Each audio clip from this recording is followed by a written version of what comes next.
Hello and welcome back to Weekly Weird Stories. We're going to talk about a strange encounter that we had. Yes, we're armed because we're only about 200 yards from where this encounter happened a few weeks ago. Yep. And we actually were up here having a fire. And Kind of like this. kind of like this. That's why this is so creepy. If you're new to the channel, my name is Jake. This is Jake. And you know me, Chris. Well, we were up here having a fire, and we actually heard something growling at us. It was weird, right? It was a very odd growl. It sounded nothing Well, like before we coyote. heard the growl, we heard coyotes, a group of coyotes, and also we heard a strange growl. Yeah, the coyotes were way out, They were going up at big time. hundreds of yards away. Every place we looked and turned, I even took a shot with one of my guns at the bushes thinking it was a coyote. Still. Yeah, Well, I mean, we shot in their direction to spook them off, and they yeah.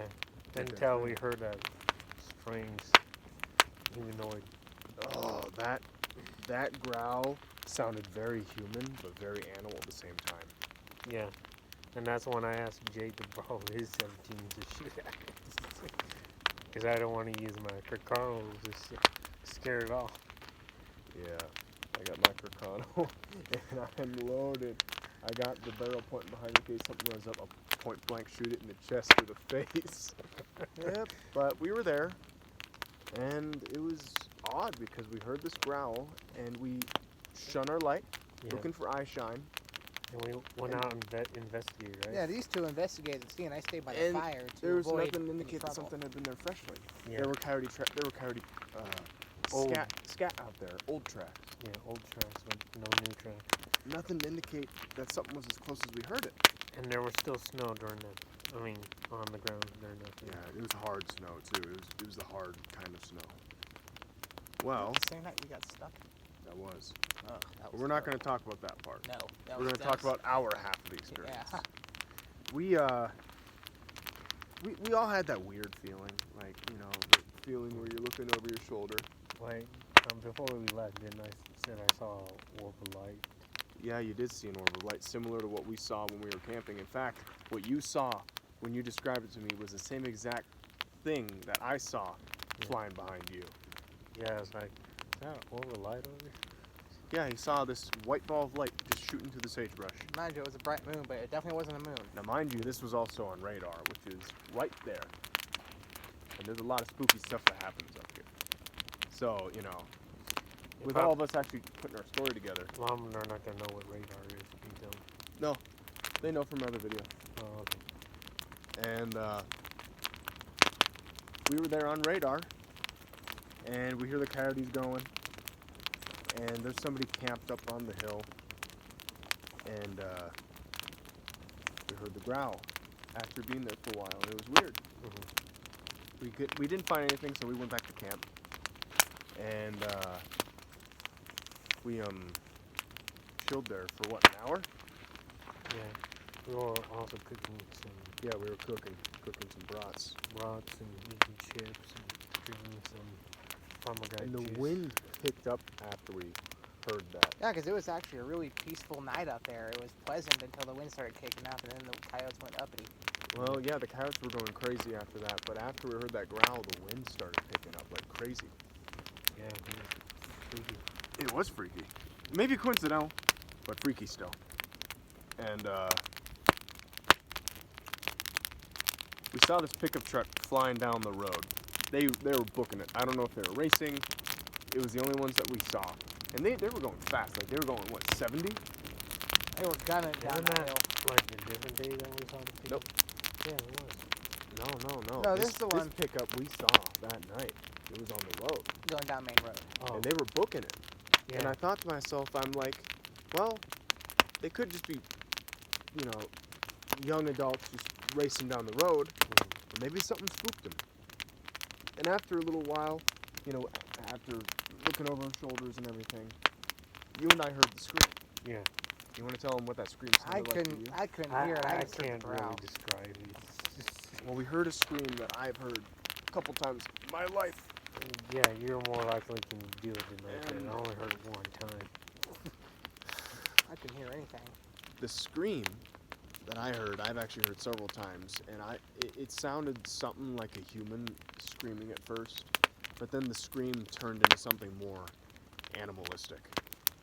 And I just had this emotional reaction. I start screaming at the thing.